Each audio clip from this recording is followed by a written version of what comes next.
I'm joined by one of the iconic figures of sport and women's sport in particular in this country, Sania Mirza, Grand Slam winner on multiple occasions, four-time Olympian, #1 in world doubles tennis. Appreciate your joining us, Sania. Like you, the women of cricket have become trendsetters. What does it feel like when you know that India is the world champion now in women's cricket? For you, as a sports person, as an Indian, what did that moment feel like?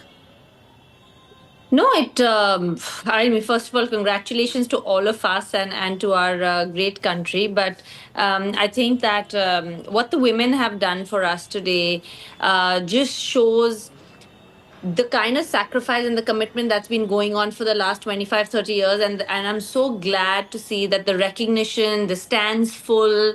There was a question that was asked to Harmanpreet saying, oh, usually you guys don't have, in the press conference, usually you guys don't have so much of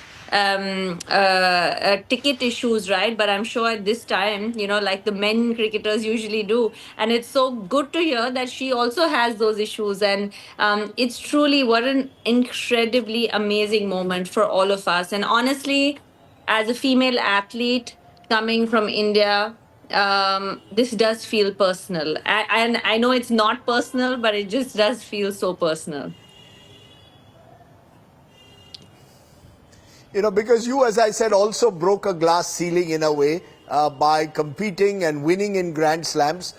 Is that part of the attraction, you think, of women's sport in India? Because what you do is you break prejudice and you break barriers. Is that how you also felt when you won? And do you think a similar feeling is what you felt yesterday watching the women win? Honestly, that's not what you feel when you win. What you feel is proud. We, as female athletes, have been trying for many, many generations, I should say, to try to make a mark.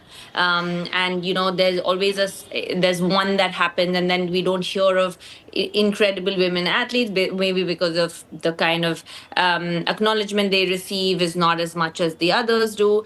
But this to happen the way it's happened at the world stage, World Cup happening in India, India winning. I mean, these are what great stories and dreams are made of. And you can see it on the faces of all these young girls. But I did see a video on social media, which was actually really heartening to see the cricketers, the women cricketers that had played. There was Mithali Raj, in that, and Anjum Chopra, and everybody was like almost saying thank you and holding up that trophy, and they were lifting it up like they had won it. That's how personal it feels for everyone.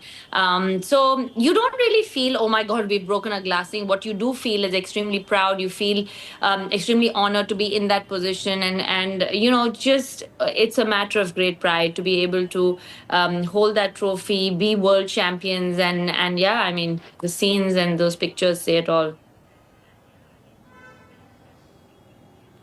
Is it easier today, you think, than it was 20 years ago when you started off? Do you think because of aspirational levels, there's far more money in sport, even in women's sport? Do you think it becomes easier to fulfill your dreams today than it was 20, 25 years ago?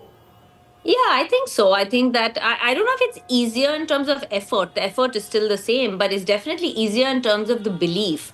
It's always hard to be the first to do things, and because there's no actually pathway to follow, and there's not really, you don't really. You make your own mistakes, you learn from your own mistakes, and then you succeed sometimes.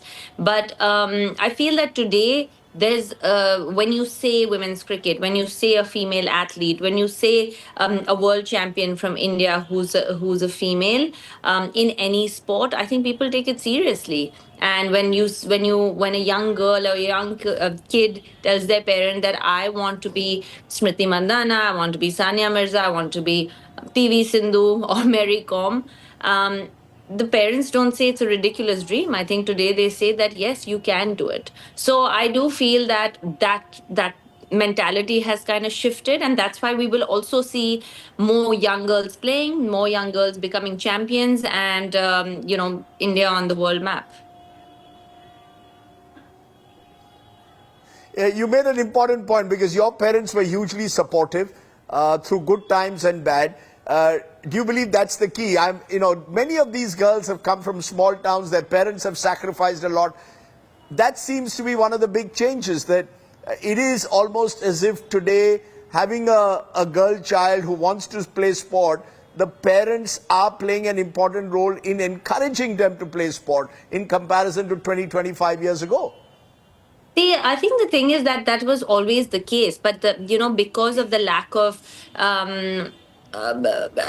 opportunity, lack of acknowledgement, lack of just the belief that the parents actually believe that, oh my God, my child can play cricket or play tennis or play whatever they want and be professional at it and actually earn a living from it or get recognition from it and play for the country for it. I don't think that belief existed before. And my parents, obviously, we're talking about over 30 years ago where they believed that, and they were probably a minority at that point, to come out and say that no matter what, we don't care, we're playing for the love of it. And people at that point just actually played for the love of sport. The recognition and the TV and the money and everything else comes much, much, much later, if at all. But today things have changed. I mean, you see big hoardings, billboards, ads, you see a lot of female athletes on them from all different genres of sport. And I think that today parents believe that my child can become a professional athlete, and that can bring and it won't be a waste of time, and sport is not just for boys anymore. One final word. What do you want to say to the team? Is there a special message that you have for Harmanpreet and the entire team? Oh my gosh, I just want to say congratulations to all of them. I got to spend some time with a few of them on the team a couple of years ago, and it was so incredible to actually hear stories from them about where they've come from, how they started playing cricket. And I just want to say that you've made the entire nation proud, needless to say. But as a fellow female athlete, this feels personal, and thank you for doing this for us and for our country.